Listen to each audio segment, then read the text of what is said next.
السلام علیکم ناظرین، پروگرام زیر بحث میں ہوں جلال الدین بابل اور میرے ساتھ ہیں سینئر صحافی اور ایڈیٹر پاکستان ٹوڈے جناب عارف نظامی صاحب۔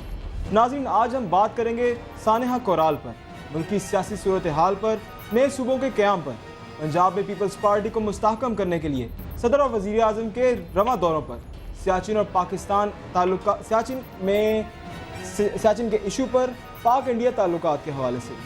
اور ہمارے ساتھ شریک بحث ہوں گے مسلم لیگ نون کے سینیٹر ظفر علی شاہ صاحب اور پاکستان پیپلز پارٹی کی رہنما سیدہ عابدہ حسین صاحبہ۔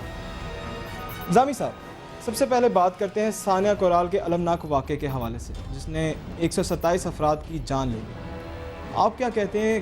تحقیقاتی کمیشن بھی بنا دیا گیا، پہلے بھی کوئی رپورٹ اب تک سامنے نہیں آئی، اب کیا آپ کو لگتا ہے کہ کوئی رپورٹ سامنے آئی؟ دیکھیں، یہ تحقیقاتی کمیشن بنا ہے، یہ سارے پی سی او زدہ جج ہیں، ان کے تحت بنا ہے۔ آج تک کسی بھی رپورٹ کا کچھ بھی سامنے نہیں آیا۔ وہ بیچارہ جو پائلٹ ہوتا ہے اس پہ ڈال دیتے ہیں، اور وہ کیونکہ وہ بھی بیچارہ جہاں باق ہو چکا ہوتا ہے تو کچھ پتہ نہیں لگتا۔ لیکن اس کے ساتھ ساتھ جو زیادہ سنجیدہ مسئلہ ہے وہ ہے کہ آیا پاکستان کی جو ایویشن کا ریگولیٹری میکنزم ہے، یعنی کہ جو سی اے کا کام ہے کہ اس کی ریگولیشن، یعنی طیاروں کی کو محفوظ ہونا سفر کے لیے، ان کو سرٹیفائی کرنا، پائلٹس کو سرٹیفائی کرنا، یہ جو ہے فرائض یہ صحیح طریقے سے سر انجام دیے جا رہے ہیں یا نہیں، یا اس میں اور کوئی سفارشی لوگ تو نہیں۔ اس کے لیے ہمارے ساتھ آج موجود ہیں ملک طارق علی صاحب، جو کہ ایویشن کے ایکسپرٹ ہیں جی۔ وہ فینا کے پریزیڈنٹ بھی رہے ہیں کئی دفعہ، اس کے علاوہ وہ فلائٹ انجینئر بھی رہے ہیں، تو ان سے پوچھتے ہیں کہ یہ کیا سارے معاملات ہیں۔ جی ملک صاحب السلام علیکم۔ وعلیکم السلام۔ ملک صاحب آواز آ رہی ہے آپ کو میری؟ ہاں جی، آ رہی ہے، آواز آ رہی ہے۔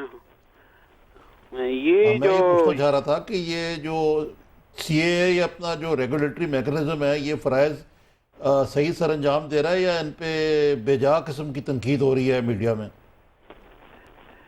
دیکھیں، ان کا جو بیسک فنکشن ہے ریگولیٹری، وہ ان کا جب سے ان کے کارپوریٹ انٹرسٹ اتنے ریونیو وغیرہ اتنے زیادہ ہو گئے ہیں کہ ان کا جو پرائمری ٹاسک ہے آف اے ریگولیٹری باڈی، وہ میرے حساب سے تو سیکنڈری ہو گیا ہے۔